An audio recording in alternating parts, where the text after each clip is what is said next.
All right, everyone, we are live here with the Social Kick podcast. For those that don't know, I'm John Mullen, physical therapist and strength coach here. I have some of my good friends with me. We have Brian Lundquist.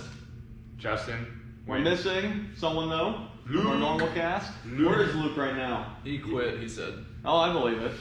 He's somewhere in South Africa. He said something about this podcast fad is dead. I mean, there's only 1 million of them. Yeah. So I believe it. He's taking up jogging. Yeah, he's trying. We also have a special guest with us here today. This is Brandon Fischer. He's on the U.S. national team for the 100 breaststroke, sub 1 minute. Even though when I gave my lecture in Trinidad, they put sub-minute 100 freestyle Brandon Fischer on the docs about him. So he's a sub-minute 100-meter breaststroker here as well. So we're going to be diving in, getting to know Brandon, learning a little bit more about him. But guys, what's everyone drinking? Well, so it's before noon. So I'm drinking a kombucha cayenne cleanse from Health Aid. Oh, I love kombucha. This one, I like this brand too because their flavors are really punchy. They got a lot of bite to them. I don't want one that tastes like a tea. So, anyway, what are you drinking, Brandon? Plain old water. Out of my 2016 issued Olympic Trials water bottle with my name on it. Wow. So, How they cool. give out free stuff. Yeah, raise your hand if you got any of those. Dun, dun, dun. Jeez, must be nice. Yeah, must be nice. But you know what? I mean, I would actually go with the kombucha because kombucha is good. Yeah. It's good probiotics. Yeah, I'm a fan. Yeah. Justin, what are you drinking? I'm at work. You know me, trusty core water bottle. Yeah, you guys are logoed out. This is definitely a logoed out episode. For those that don't know, we're at core right now. There you go. Yeah. We should hang out in the gym more often. We should. But you guys spend your whole day here, so. We hang out in the gym quite a bit. But we can hang out a little more. Oh, yeah. Easy for me to say. I'm here. Come visit. All right. Maybe, You know where to find me. maybe I could spend, if I spend more time here, maybe I figure out more of your riddles. Uh-oh, yes. So every Saturday. So Brandon is here every other Saturday. We're here Fridays on, so those who don't know, Brandon works a full-time job, so he gets every other Friday off, and every Saturday we do a riddle. And Brandon's been doing strength training here for how many years now? Since you began, I think. Okay, so yeah, about 5 years or so. Wow. How many riddles have you gotten? 2. Oh, Say really? 2. I think that's up for debate, though. The second one, yes, but the first one, I don't even know. That was a memorized one. Yeah, Here's exactly. a riddle to think about. Can you Why use is Europe like a frying pan? I have no idea. Why is Europe like a frying pan? I don't know. Yeah, you tell me. You want to tell them the riddle that you memorize, that you're so proud of every time? Oh, geez. Hopefully it's appropriate for viewers. I think it's PG. Okay. So that's good. So the riddle goes is a man is out in the ocean surfing and he gets swallowed whole by a whale. How did he escape? And I knew it right away. It was like That's how I knew he had heard it before. Because he's never got a riddle in 5 years. It was like the 5 pinnacle years. of riddle. Like it was like bigger than like the pinnacle moment of my life. Apparently, in that moment, Wow. it was. I said the guy ran all the way to the other end of the whale until it was all pooped out. There you go. Nice. And what did you say? You saw that from Whose Line Is It Anyway? Yeah, it was a long time ago. So those don't know. Brandon's got a good memory. Yeah, exactly. You got it. Yeah, that could be debatable too. Oh my gosh. All right, well, I'll round this out here. I'm also drinking water with my favorite Tears of My Students mug that one of my doctoral students gave me after he had to hang out with me for 3 to 4 months. So that's how it goes. Huh, there you go. You clearly don't watch that one. Oh, definitely not. Speaking of probiotics, yes, I have to make sure everyone knows this is my mug. And I figure this is the best way to do it, is to only drink coffee or water in it, and for it to be stained beyond belief. Yeah, to leave whatever sort of sediment. Is this the same sort of thinking that you're not supposed to use soap on a cast iron pan?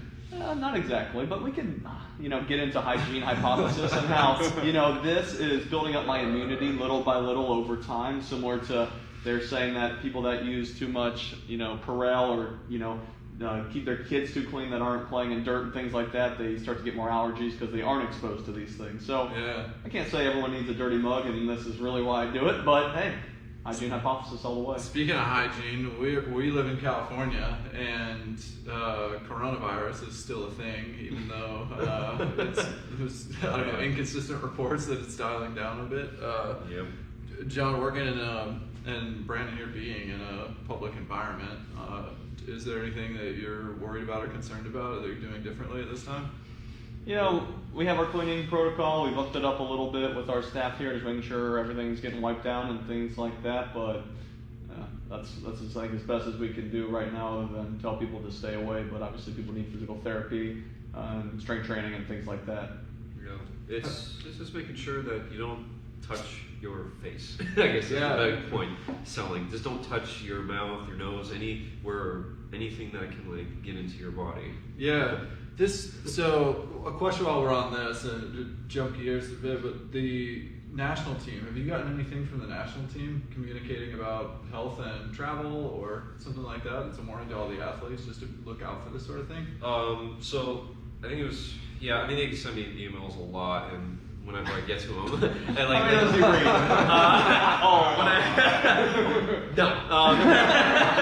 So the poor person has to write all the emails. No. Yes, I have a little assistant in my basement that I employ. Yeah, it's not. Yeah, never mind. They send out stuff about the flu and try to get vaccines done and just be very conscious of those things and just take care of your body. So that was about as all as I've received in the way of get your flu shot, get all this, which I didn't. I didn't get the flu, not the coronavirus flu, but you did get the flu. I did get the flu, and I went to my doctor, and I caught it early. Because if I didn't, it would actually have gotten worse, and I would have probably been out for a long time. So I knew then, when my energy level was low, and I couldn't even do anything or get out of bed. I was like, okay, something's really wrong. So you just have to listen to your body. I mean, as you get older, you start to understand that you're not young and invincible, but you just have to adjust and find a balance in your life. And I think that's common throughout your entire life, is finding that balance. Maybe if we wind it back a little bit based on that thread, is that you talk about as you age and what the things that you need to do to maintain. I mean, you've got a great story of somebody who's come back into the sport and suddenly maybe not suddenly, there's a lot of work that goes into it, but you're seeing some huge improvements in time drops. From a standpoint of body maintenance and the way that you manage your personal care. How do you do that differently, and what do you focus on now? Well, I think having to step away from it, you gain a better sense of appreciation of man, I really do enjoy this sport. When you're kind of all hooked up, kind of all really cooped up in the atmosphere and the environment for so long, you kind of lose yourself a little bit. And you got to get out of your mind and step back and try something new. I mean, it could be just as ridiculous as doing something that has nothing to do with swimming, has nothing to do with anything that you've ever done before. And then, because what I had to do is, after 2016, and I stepped away, and I was like, this is it, I'm done. I got to get a full-time job. And for those of you, and I can't talk about it, I work at Moore National Laboratory as a mechanical technologist. That's kind of a fancy term for I'm a technician, engineer, practical guy. And I went back, got a second degree at a junior college, which I thought was counterproductive, but it was probably the best decision I ever made in my life. And it opened up a ton of doors for me. And as I was coaching too, which I realized I can never be a coach. I'm not for everybody. It's not for everybody. So I'm glad I did it, but I'm glad I'm not doing it at the same time. And then when I started, I was like, I'm gonna do a couple masters meet, and I did, and I went really fast, went faster faster than I did in college, which I was kind of shocked by that.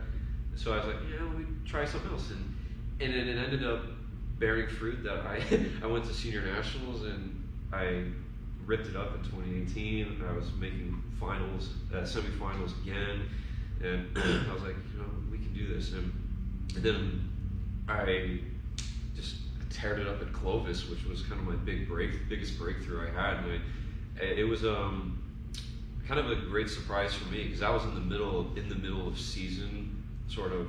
I was not tapered. I just went up, I showed up, shaved, bam.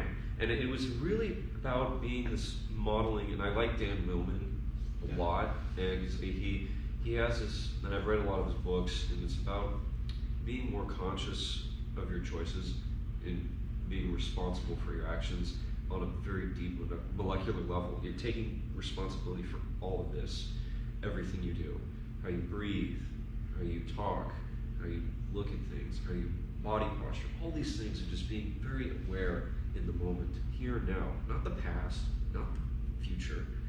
Now, that's where it changes. And That's powerful. That's a powerful way of thinking. Have you always been that thoughtful about the way that you approach your physical being and the influences that you have in terms of the way that you think? no, I was never this way. I was really driven, and I'm always been a hard worker, and I always just put it all on the line and peek my guts out and really just walk away with just exhaustion. Even John can be a witness to that every day. Oh, you puke at core? Yeah, oh no, I haven't puked at core yet. No, but I Just with the riddles. just with the riddles, yeah. Why? Why can't a 13-year-old figure this out and I can't? Yeah, Brandon trains with some other high school athletes, Oh, so yeah. pretty smart high school tennis players. They are. And they laugh at Brandon because he can't get a riddle. And they laugh at Brandon Fisher's fan page on Instagram, which if you haven't checked it out, if you need a laugh, Shout out to the go Brandon Fisher fan page. Way better than the real Brandon Fisher page, if I do say so. Oh my god. To the fans, there's a Brandon Fisher Instagram page that's official, so go follow him. There's multiples of them probably out there. This guy. Probably, I don't know. I keep finding them and I'm just like, God, this is really weird. Hey, you got fans. You know what? Shout out to the fans. You know what? Shout out to the fans. But you were saying, back to your original statement, I was never like this way, with being very conscious and present, as Dan Lehman calls it, being a peaceful warrior, igniting that spirit within all of us, which we all do. And everyone is a unique, peaceful warrior in their own right and mind. And for me, I was always cooped up about worrying about what was going to happen in the future. I was so preconditioned through a lot of bad experiences in my past, which I won't bring up. But I was letting the past influence the present and thinking that my past would dictate my future. And I was always just hanging on to stuff, hanging on to a lot of trash, a lot of garbage, a lot of BS, just in the mind and just holding it in, holding it back. And I got a lot of personal stuff that I need to take care of on a deep level. And I can't, and I gotta do it. And I gotta face it. The hardest thing that you have to do, or anybody, is look inside yourself. That is the one place nobody wants to look, because, people eventually do if they choose to, but people can go a whole lifetime without even being awake. And they're walking around just aimlessly, not even knowing why they exist. And it's really sad. It was scary. It was scary to see that I didn't like what was going on inside me. I had to figure it out. I had to face it. You face those fears, but then use the sword, cut through those fears, and cut the mind to ribbons, and just say, hey, this is not who I am. I'm not defined by what I did 15 years ago. And then the people that have done me wrong and all the garbage. You gotta detach yourself from everything and be here now, this moment. That's so liberating. Yeah. What are some of the things that you do to hold yourself accountable now? Having that awareness and state of mind that's focused on the here and now and the present. Mm-hmm. How does that impact the choices that you make? Whether that's the way that you train, the way that you eat, the way that you sleep, the way that you manage a schedule of being a professional, both in sport and in in daily life. Yeah, trying to balance all that. Sometimes you have to take a day off for yourself and just disconnect yourself from the world and really just go do something, like go out in the wilderness or go on a hike or go outside and just smell the fresh air, or just doing something that involves not having to look on this every day, or just really just focusing on your breathing. I think is a simple one. Just not controlling the breath, but just letting the body naturally, rhythmically breathe and exhale, breathe and exhale, and being aware of your posture, And you can do this every day for 10 minutes, and it just completely just, I mean, it may take even an hour, and that's okay. We live in a very high-paced society where everybody's like, I gotta go, gotta make money. Not necessarily true. That's kind of, in my opinion, something that holds us back a lot. And we don't live to our fullest potential because we don't know how to let go and to forgive ourselves and forgive our shortcomings and say, hey, I don't have to have it figured out. I mean, Dan Millman, again, I like referencing him. He says, paradox, life is a mystery. Don't waste time trying to figure it out. And second, humor is the greatest measure of human strength. Laugh at yourself. Laugh at yourself. I can't figure out a riddle. And the third one, change. Nothing stays the same. Never. And that is a very liberating thing too, is reminding yourself. We're doing also journaling, writing your thoughts down. Don't try to figure it out on one side of your head. Because this thing is, it can really screw with you, and you gotta, it's like an internal war with yourself with this, and you gotta just get out of it, get out of your mind. Don't even try to figure out, lose your mind, get out of your mind. Like someone says, man, you're out of your mind. Yeah, I want to be out of my mind. so that, I don't know if that answers your question. Yeah. So when you think about setting goals, then, and having a peace of mind to focus on the present and also be free and not bound by the past or what's to come, how does that merge with goal setting and how you approach training on a daily basis? Yeah. So originally, I'm a very ambitious person, and it's really hard to balance that, to keep myself, I don't want to be realistic, but I want to be magical, but also understand that it takes many steps to become magical and an amazing person, and even more amazing, however you want to strive to be. So it's just taking that first step out the door, and just small steps, but understanding that, this is your path. This is the path I've set myself on, and I want to do it my way. I came up with this analogy, I think just a few days ago, is that you're an admiral of a fleet, and each ship has a purpose. And this fleet, out in the Navy, they have a mission, they have a direction. The admiral says, we're going this direction out to sea. And all these ships, like this ship over here is my swimming. This ship over here is my job. This ship over here is my family. This one is my friends. This one is for my school. So all these things, all these ships have so many directions. You have to take charge of that and say, okay, who is going to be on which ship? John is in my swimming ship. Okay? He's on that ship. Okay? Watch out. Yeah. Yeah. So yeah, exactly. Now, is he the captain of the ship, or the first mate of the ship, or is he like working in the boiler room? No, I don't go that deep. I think boiler room, that's fine. Is he in the kitchen at least, just cooking out? If there aren't enough lifeboats on the ship, Yeah. it's John. I'll never let go, Brandon. I'll never let go. Hold me, John, hold me. Oh man, I don't know. I don't know if I want John to go that far. So I like where this is going, though. Please continue. Yeah. So again, it's that humor. We gotta laugh at ourselves sometimes to release the tension, release that tension of saying, this is great. You don't have to be live so serious all the time.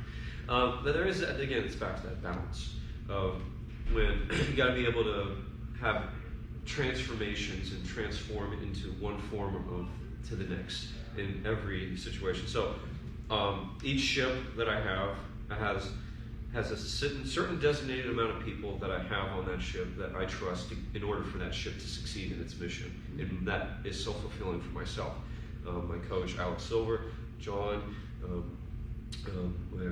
my physical therapist as well, and other people, and the other people that are instrumental, my parents, family, they're on that ship. But sometimes each person doesn't have as big of an influence on that ship, because I say, hey, your knowledge and your credentials are very limited. And not to say that you don't know anything, it's just I have to trust somebody who has the knowledge to help me get there. I wouldn't trust John to say, hey, do you know anything about lasers at work? Can we give me some advice about, because I work in lasers in high energy density science and work with physicists all the time. It would probably be not the wisest thing to say, hey John, you're gonna come with me to work today, but you actually can't come work with me today, actually. So it's you gather people's expertise. But there is a point in Pinnacle moment where you gotta make the decision. That moment of saying, I gotta make a decision and I have to live with it and not worry about what the outcome is. You have to let go and detach yourself from the outcome of what's gonna happen. I don't know what's gonna happen in a few months at Olympic trials. Okay? I know I'm gonna go fast. I mean, I've spent so many years, if not 20 years of my life trying to shoot for something like this, and most people would give up at this point. Not saying everybody would. I mean, there's just you see a lot of roadkill on the way toward your goal and your success. That's true. Yeah. So, as far as goal setting, you have to have short-term goals. What am I going to do today in this practice that I want to do? I want to walk away with something. It could be as ridiculous as streamlines or kick, stretching, or some sort of technique that you can walk away, or nutrition today. What do I want to do with nutrition? Okay, so that's today. So then there's, you got these like 1-year goals, 5-year goals, 10-year goals. Where do I want to see myself in 10 years? But you have to have, again, what I said, detach yourself from those goals, but strive for those goals. If things don't work out, that's okay. Right. Yeah. You can't let it own you. Yeah. Yeah. And plus, you're a being that's making progress on all these different, ships and pillars in areas of your life. Yeah. And you're not defined by them. I find that to be true. Well, it's certainly true, and I really like the way that you said it. Yeah. So tell us about today. Then what were you thinking about today? You're here in the gym. Yeah. Finished your workout. What are some of the things you're working on? So today, John and I we've been doing a lot of heavy lifting, really a lot of big, like just heavy weight. I was gonna say you look big. Thanks, man. Yeah. Hey, I met this guy 7 years ago. I still remember. We'll go into that later. Still looks the same. And in terms of it, like he still looks super young. Like. Well, thank you. I appreciate that. Changed that much. Maybe on the heart. You guys share that in common. Yeah, I've lost a little hair. It might have been like up to here at that point. Now it's receded. I just want to get big like Dwayne Johnson, The Rock, and then shave my head. Would you potentially be the biggest 100 breaststroke at the Olympics then? We'll see. Or would you get the tattoo, like the sleep tattoo he has? I don't know. I don't know. I might work my. I don't know. I don't know what kind of tattoos I'd get. Anyways, back to what Brian was saying, because I think that could be something that can be actionable for people out there listening, whether it's coaches or swimmers trying to improve. How do you go about getting your daily plan, and what was it coming in here? We haven't lifted yet today, so he's about to do that afterwards. Yeah. But yeah, if you don't mind. Yeah. So usually like on a day off like this today, I'll give you like off my Friday off. I get every other Friday off from work, and so I get up in the morning, I have my breakfast, and I go swim. But today I have a meet tomorrow to go to in Santa Cruz, so I decided to sleep in. It was one of those things. Okay, I got to let go of the fact that maybe I need to let my body. I got to listen to my body. So it was one of those things. And I come here, I kind of just get my warm up going, and I start to lift and get into it. And I come with the mindset of, this is what I am right now. I am not Brandon Fischer. I am not a swimmer. I am here in this moment lifting. That's it. Now, what's going to happen after that? I can't worry about if I can't make the weight. If I don't make the weight, that's okay. I actually failed in actually trying to reach. I went 380 on my sumo deadlift on Monday, and I was like, I'm going to beat that again on Wednesday. Didn't happen. I couldn't even lift 370 because I was so broken down. And you got to step back and say, okay, I can't do that today. There's another day. And we just do the lift, and then I go stretch, and then I pound tons of food. I eat a lot of food, but the right kind of food. I don't eat junk, crappy food that I used to eat. I eat a lot of high nutritional food. I go home, catch a nap, and then I go swim. And I try to do a lot of recovery, lots of recovery. I wish I could spend more time on recovery, and that's really hard as working full time and trying to manage my finances and trying to take care of all the chores. I mean, being an adult, that's really hard. It's not easy. I will not kid you. Yeah, I don't think they include professional athlete in adulting. No, I don't. Very true. There's not that many people living that sort of life. So that sounds like a big deadlift. Just it was. Yeah, when I did at like 380, which I think was the highest I've ever been, it's kind of, I was like, yeah, I can do this. I mean, this is amazing. And I was at the Livermore Valley Tennis Club, which is where I do a lot of my training, and I was in the weight room, and I think I must have scared people. Or the kids were just like these are like teenagers. I'm swimming with teenagers, and they're like, Brandon, and they're in the weight room. They see me, they're like, Brandon, how much heavier? And I was like, it's 380. And they're like, what? And it's like, can you lift it? And I just lift it. And they're just like, are those fake weights? Yeah, fake weights. Yeah, Just go there. Ronnie Coleman. lightweight. Yeah, I just put a bunch of foam inside. Maybe you're Ronnie Coleman in that moment. Oh. Champion or Ronnie Coleman. Where's Ronnie Coleman? He's a bodybuilder. Oh, okay, I don't know. Don't throw names around, Brandon. Not even swimming names. We'll be chasing that game along. Oh, yeah, I will be. Well, in the last 12 to 18 months, what are some things in the gym or from your physical strength that what have you focused on and what's improved to help your swimming? I think a lot of it has been body position of just legs have been the thing that is the driving force behind a swimmer is the legs. We've been Especially breaststroke. Yeah, for breaststroke especially, trying to get that feet, and I think strengthening the legs to an incredible feat, and then recovery, huge. Trying to do lots of recovery, taking care of my body. Got to take care of myself, and everything else will follow. And flexibility. I mean, that comes apart with recovery. And just however much you put in, you have to take, if not the same amount of time, or if more, depending on how you feel, to do recovery work. And I am not a saint on that. I wish I really, that's something I want to work on. Some days I'm better than most, some days I'm not. I mean, things happen in life. I mean, Murphy's Law, stuff happens. If you don't know what Murphy's Law is, go look it up. For reference, this is Ronnie Coleman. Okay, that's a big guy. What are some of the things you've done to gain leg strength? So a lot of it, we've been doing a lot of like deadlifts and hip thrusters. So leg is made up of many different muscle groups. So we have to attack those muscle groups. So there's deadlifts. I mean, there's been high pull.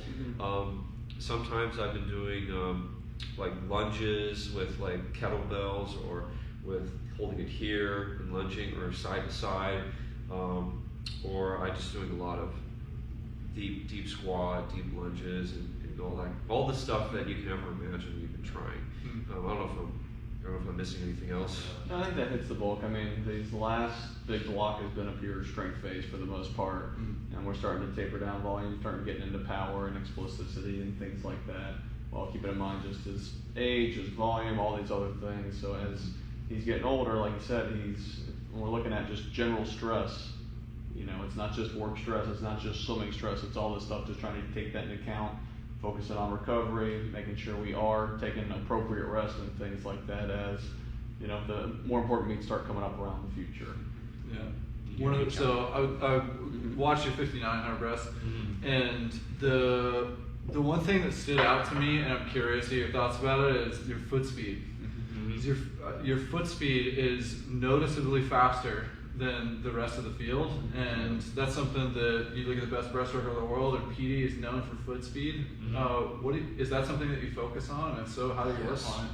Yes, we focus on a lot of hand speed and foot speed and hand speed. Trying to really make sure just staying on the just really trying to foot speed and hand speed are like as really essential. We use another thing I just remember it came to me, katsu. I use a lot of katsu, and that's another technique I use. And good people over. Wish I could say their names. Anyway, I'm sure they'll come to me eventually. They hooked me up with some katsu, and I've been using it, and I've noticed a significant difference. You want to talk about pain simulation? That is the most painful, one of the most painful things I've had to endure. When you cut off blood circulation to a certain region and your body's filled with so much lactic acid to a point of just pure agony, you have to simulate what's more difficult in practice than what will happen in the race. It's all those things you have to prepare for, and I've been doing that.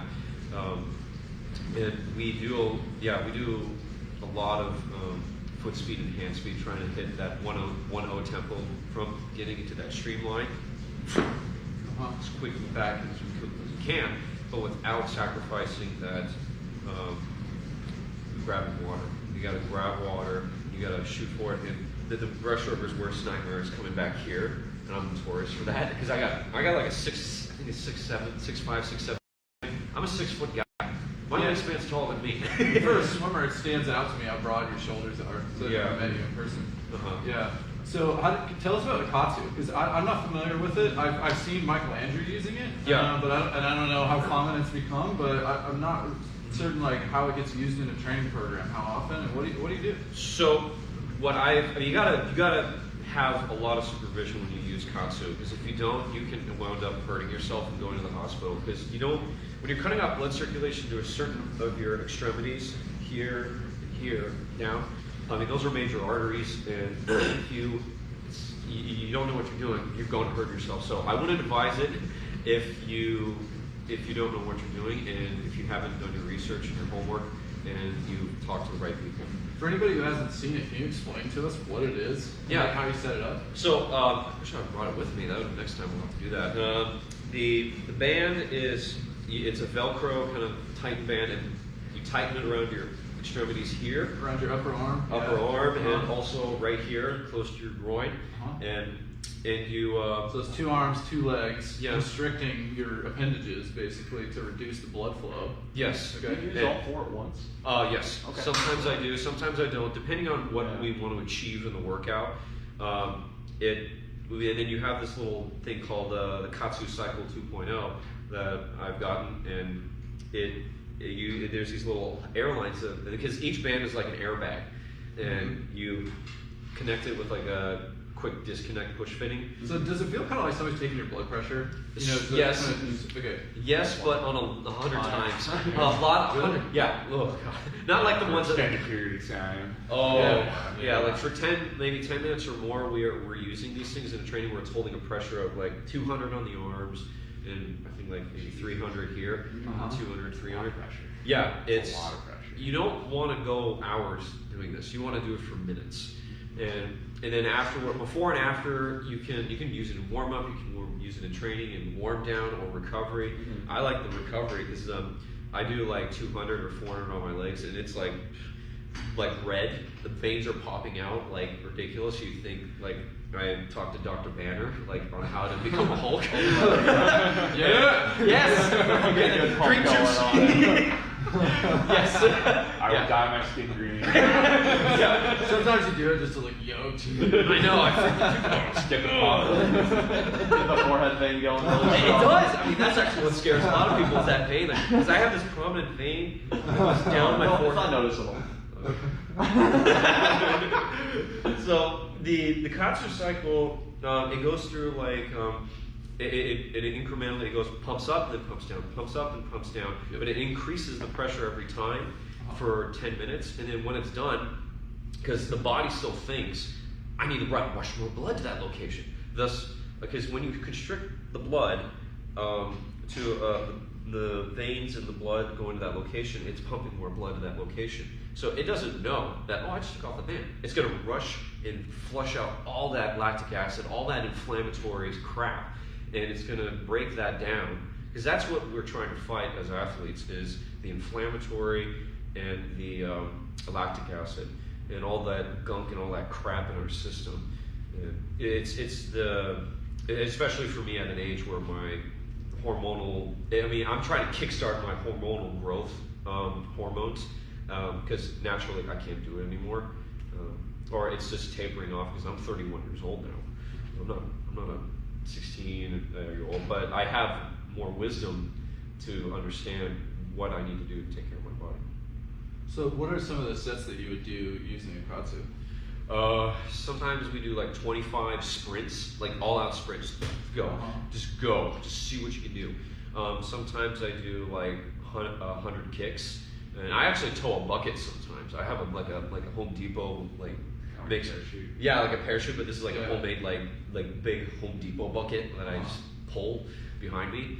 Sometimes I use paddles and buoys and fins, alternating with them, and trying to isolate a certain muscle group that I want to work on. It hurts like crazy. I'm seeing stars, but it feels so good afterwards, in the relief and the release of that blood and all those good feelings in practice.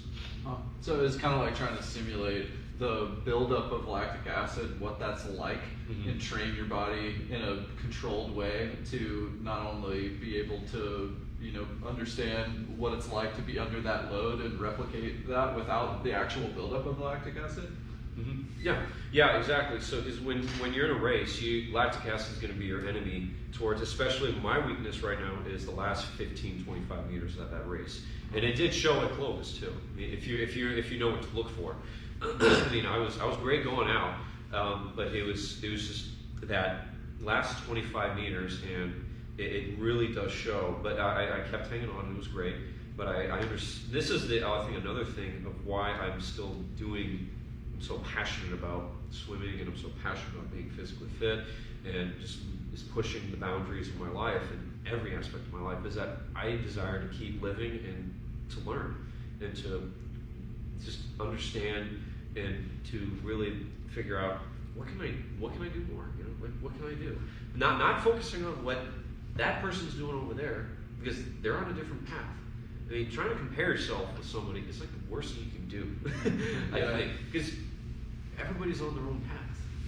So there's some freestylers that over the years, I think Michael Klein was the first one to do this, that for the last 15 meters to offset the fatigue, would change muscle groups. And so he would switch to, Klein was actually doing a dolphin kick while a straight arm freestyle. He's a pretty straight arm freestyler anyway, but he would switch to a dolphin kick.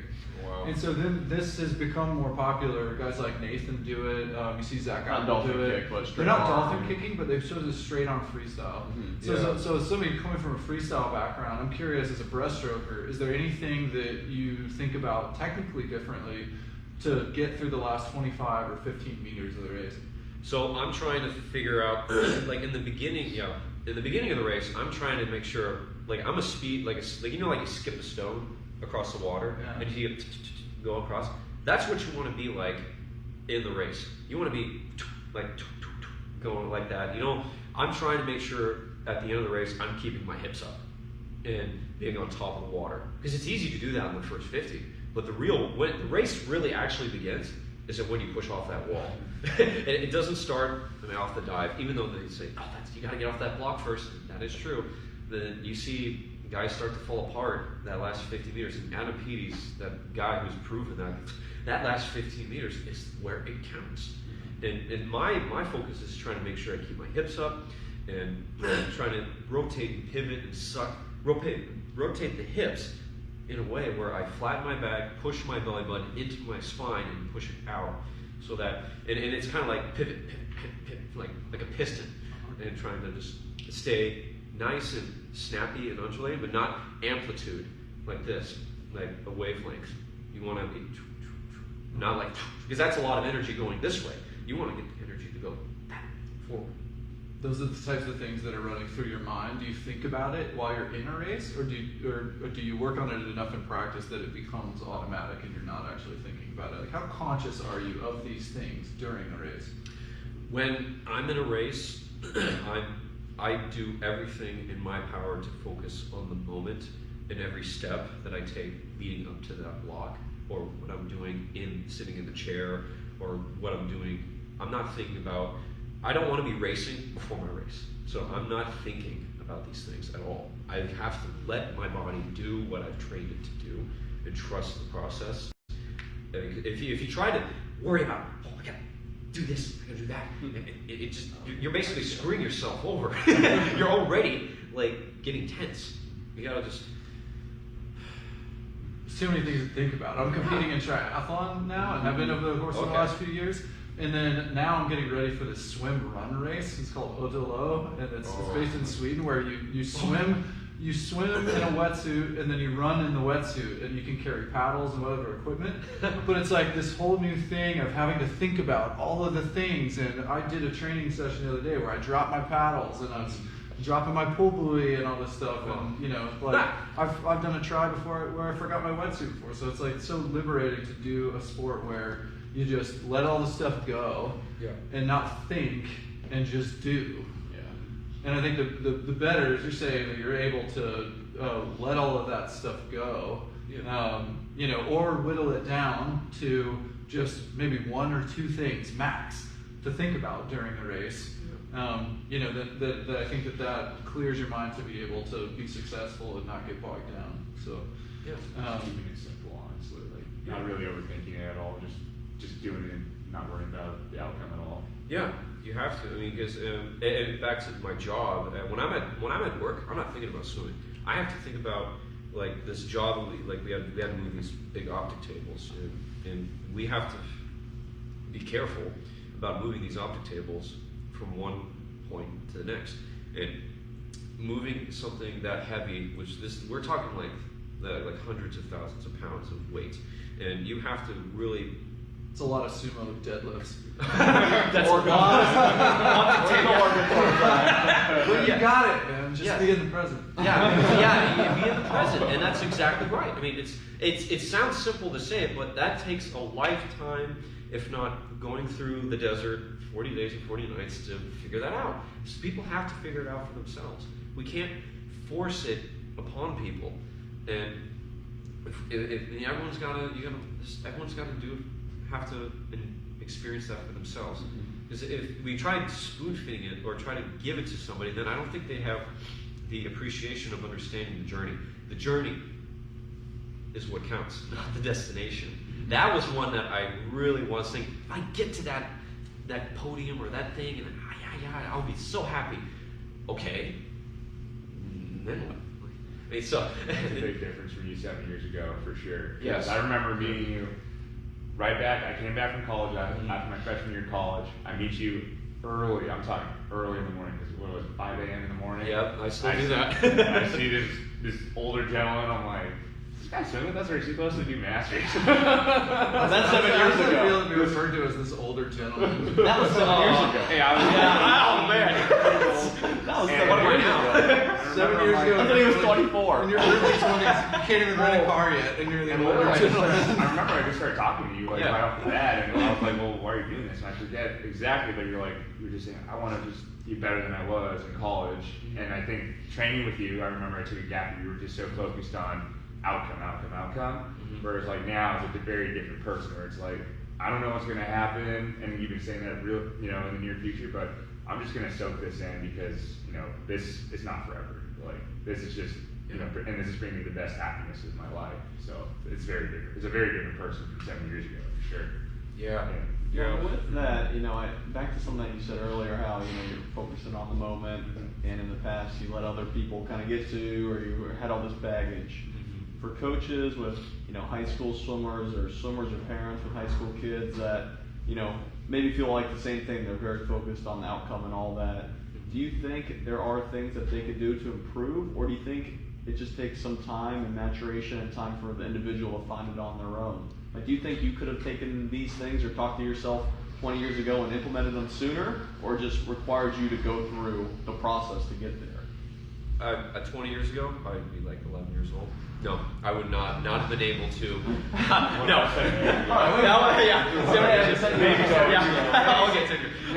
Let's go 7 years ago. Yeah, and I mean that's the mystery of life. I mean everybody is different in their own right. Can't compare apples to oranges. If I had to say to parents and young athletes that are so focused on the outcome so much, I think I would have to say just look around. You're alive. just immerse yourself in the present of being of who you are and not living in fear. I think just living in fear of just. I think fear drives a lot of people to do things that normally people would never do, and then they look back and it's like, what was I thinking? Like, so I think you just have to just focus on yourself. I mean, you take care of yourself. You got that covered. Then take care of your family. And once you got your family covered, then you can start serving others. I mean, serving others, I think, goes along really a big way. And I remember Dan Millman, again, I keep referencing him. I like the guy so much. I hope I meet him someday. He was walking down, I think, Telegraph Avenue in Berkeley. And this was during the Vietnam War. And he was, and I've read a lot of his books, like I said, and he was walking along with his mentor, Socrates, that he used to call him, because he didn't know his name at the time. And he was seeing all the protesters protesting in Berkeley, Vietnam, and he goes, how there's so much bad stuff happening in the world and crap. I mean, what can I do to help them? And Socrates turns to him and says, "Hit me." What? Give me your best shot. Hit me. And he tries to hit him, and he knew this was a test. And he hits him, but before he knew it, he had his face in the gutter, arm twisted in a very awkward position, probably in a way where it was very uncomfortable, and probably broke his arm off. And Socrates looks down at him and says, "How can you help anybody when you can't even help yourself?" Really, and that actually hit a lot. That one hit home for me a lot because I want to help people. We all want to help each other. I mean, but it doesn't help others if we can't even help ourselves, and it's unproductive. So you have to step away from everybody and everything, and sometimes isolate yourself and say, "I need to be aware of my thoughts and question my thoughts and say to myself, am I who I say my thoughts are?" Because the mind is a reflex organ. It reacts to everything. And I'm quoting somebody here. It produces millions of random thoughts a day.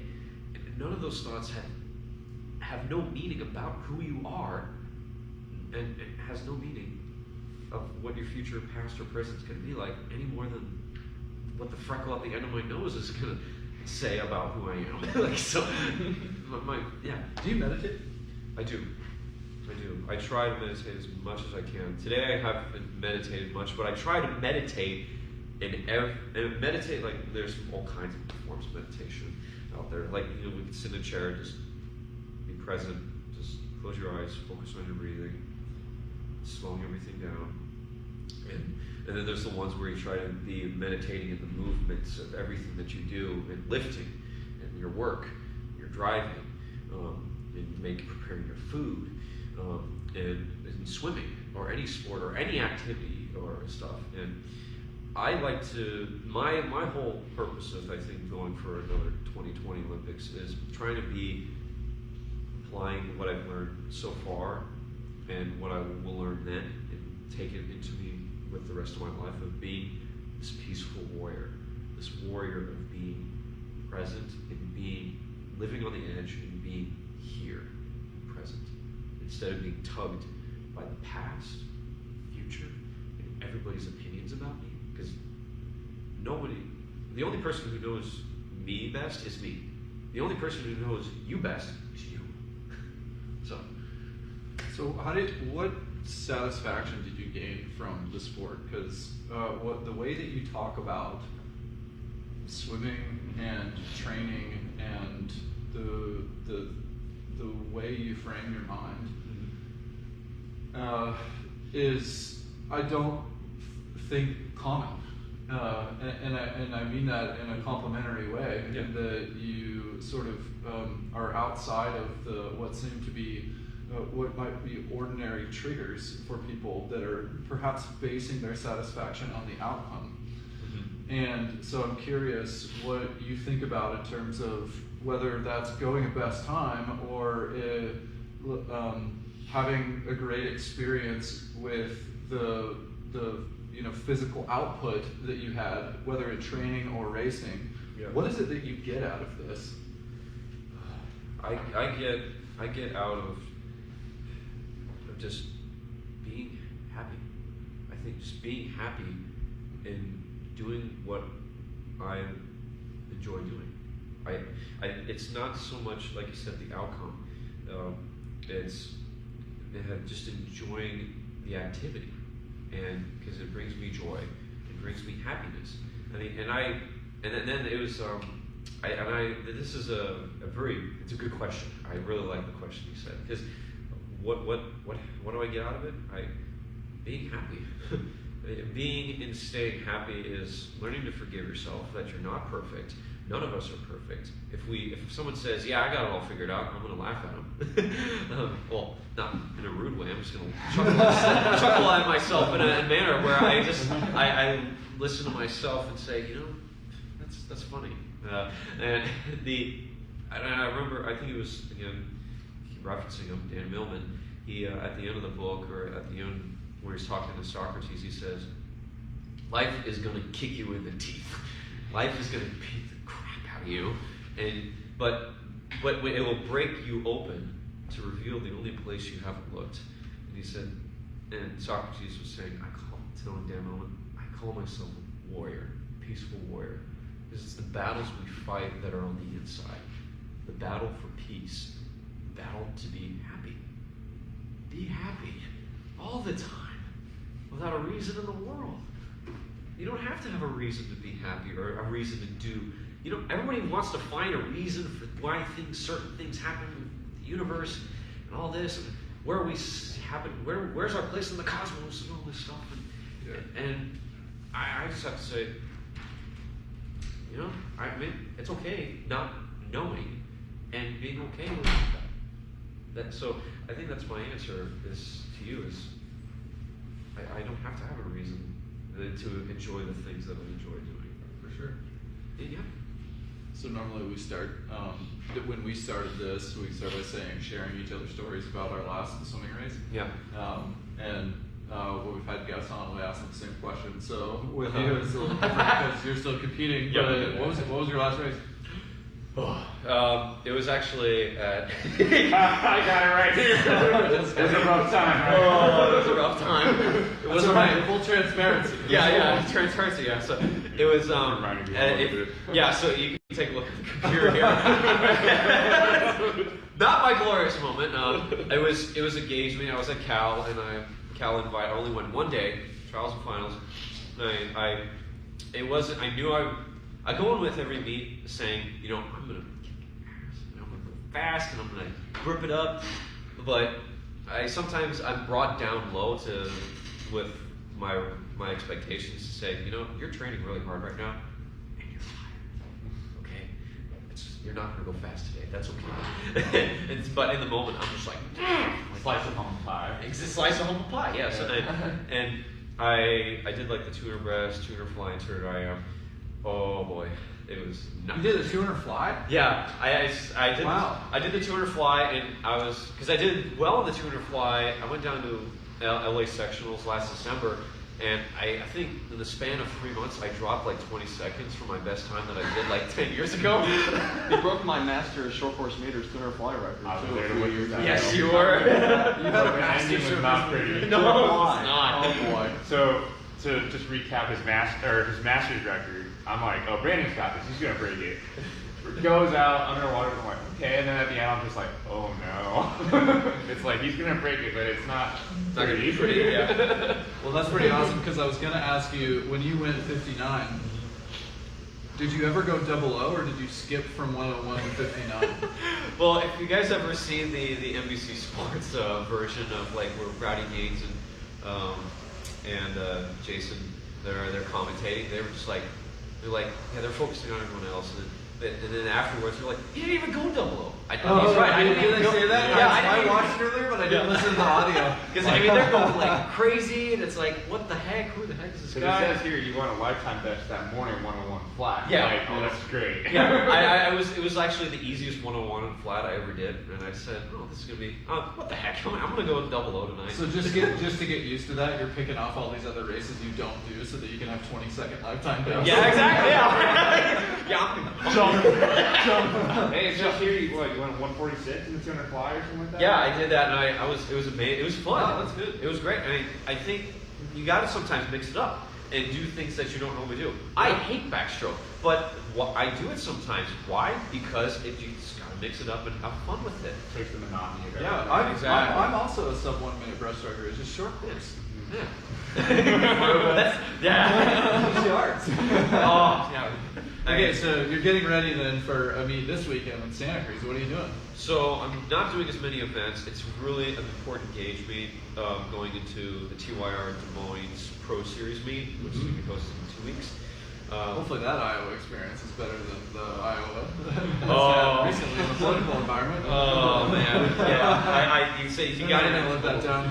So yeah, agatly. I don't even follow that stuff because again, it's back to just focusing on yourself. I mean, life. But anyway, I'm going to Santa Cruz. It's trials and finals meet, short course yards. I'm doing the 200 breast, 50 free. Yeah. You wear 22? I think I should. Yeah, I've never been 21 actually. I don't think I've ever been 21. Your fastest So, here. and the presence of the freestyler. Okay, give me some Oh. advice. Supposedly it's a 25-3. Long Yep. course, long Oh. course. Yeah. Long course. And yeah, So it's a short course yards meet this week. yeah, trials and Right. finals, 200 breast, 50 free, 200 IM, and 100 breast. I'm just gonna scratch the 50 free in the morning after I do it, and the 200 IM, so I can just focus on the breaststroke at night. Breaking news. Oh, oh. The kids now have a chance. Yeah, I don't want to break any hearts, even though I've broken many. Well, so you're, what are we, 6 months out from trials now? yeah. Maybe less? Yeah, A little less, yep. And so you're still competing in some yards meets. Do you have your race calendar all figured out for the rest of the year? Yep, I do. What are you focusing on right now in terms of balancing your training and then how you apply that to racing? Like, what are you hoping to get out of a race this weekend? I'm hoping to get as close to my best time as I can. If I can be on my best time in the middle of a training session like this, like knowing that I've put in extremely immense amount of hard work and be able to go that fast with that amount of stress, that's a like the pinnacle of like we're on the right track. This is great. If I'm within 5 seconds of my best time or 2, that's okay. It's part of just listening to the body. I think I just focus on more of my technique in these races in season. Focusing on the technique and execution of just focusing on and back to the now, or executing each stroke, each turn, each like entry of getting into that body line and fast feet, fast hands, all these things, and try to just let it all go and let it happen. And and just preparing, just leading up to it, making sure I have all my ducks lined up in a row. And after that, I have Des Moines I'm going to, and I'm going to actually go to the Olympic Training Center for 2 weeks, which I'm pretty excited about. Using PTO for that? Huh? Using PTO? PTO. Pay time off from work? Yeah. Oh, sorry. Yeah. I should know this. I should know acronyms because I didn't know that either until I moved here. It's not. I know it now, but yeah, I'm taking. don't feel bad. Yeah. Man, gotta work on my second language there. Acronyms. It's okay, you don't get riddled anyway. I know, right? At least I was able to escape the whale one. So I'm going to take paid time off for that, which my employer has been very supportive of that, which I'm very shocked, I'm surprised, I'm shocked, and they're behind me, and I'm going to go along for the ride with this one and go there for 2 weeks, train with the U.S. national team, and be housed up, do the whole thing, because I've never been to the Olympic Training Center ever in my entire career. Oh, so in this session there will be other national team, like the national team is organizing a stint where people on the team can come and work out. Yes. Okay. Exactly. Cool. Are you going to participate in their training group, or are you doing your own training? I don't know what's gonna happen. I wish I. Show them to do laps. Yeah, show them new laps on the last one. Should read those emails, huh? I know. I should read those emails. Sorry. Like do a distance free group or something, you're like, why am I doing this? Why am I doing Brandon's this? on do fly. Get on over there. How do you feel about doing the mile for the trial? It's like, not a good idea. That'll be like my most. Oh, that would hurt. No, I think Katie Ledecky would laugh at me. Punch in the back. Alright, so we are approaching on an hour here. So you're saying you're going to the training center for a few weeks, and then what other prep meets and races do you have before trials? I'm going to Mission Viejo in April. That'll be my last 2IR Pro Series meet because I take vacation to go to these meets out of work, and I only get a certain amount of crew vacation. And then I'm going to go to the Summer Sanders meet, probably a meet in May, and then I'm going to the trials. All right, We're there. Yeah, we're on the final stretch actually. When you think about the opportunities that you have. Yeah. I don't think this is the end. I don't think this is the beginning or the end. I think it's just now. That's a great place to end it. There you go, perfect. Well, thank you very much, Brandon. I had a blast hearing from you. Anyone else have any closing words here? No, I've known you for 7 years and still going for the ride. Still that old guy going to the pool. Yep. Still remember that day. It's like, what's your name? Oh, you're swimming with us today? Oh, man. Yeah. Oh, he did not leave Laves that morning. I did not. That was a good day. I was like, I gave him one of these. He's like, yours. Like, it's been a while. Awesome, man. Well, good luck. Yeah, definitely. Thanks again, Brandon. All right. Well, thanks everyone for listening, and we'll see you guys shortly. Okay. Yep. See ya. Bye.